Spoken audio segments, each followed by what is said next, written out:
સંજેલી તાલુકાના ડુંગરાળ અને અંતરિયાળ ગ્રામ્ય વિસ્તારમાં ચોરો તરખાટ જોવા મળી રહ્યો છે। સંજેલી તાલુકાના જુસ્સા, જસોણી, ડોકા, તલાવડી ગામે એક જ રાતમાં 3 દુકાનો સહિત એક મકાનમાં ચોરો ચોરી કરી પલાયન થઈ ગયા। 3 દુકાનો અને એક મકાનમાં કુલ અંદાજે 1.5 લાખ રોકડા અને સોના ચાંદીના દાગીના સહિત 3 લાખ જેટલાની ચોરી થતાં ખળભળાટ મચી જવા પામી છે। જુસ્સા હનુમાન ટેકરી પર દુકાન કરતા માલિકે સંજેલી પોલીસને લેખિત જાણ કરી પોલીસ ઘટના સ્થળે આવી તપાસ હાથ ધરી, જ્યારે અન્ય જગ્યાએ દુકાન માલિકે તેમજ ઘર માલિકે 100 પર પોલીસને જાણ કરવામાં આવી હતી। ચોરો પોલીસને ખુલ્લો પડકાર કરતા હોય તેમ જોવાઈ રહ્યું છે।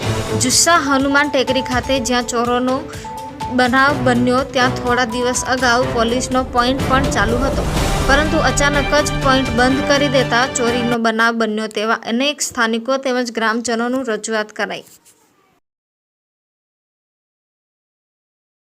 વગેલા કૈલાસબેન નરેશભાઈ, ગામ ડોકા તલાવડી।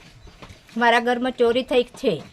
થાપડા ખોલીને તિજોરીનું તાળું તોડી અને રકમ દોરો, પાયલ અને સડા ને 25,000 રૂપિયા હતા એ બધું લઈ ગયા છે।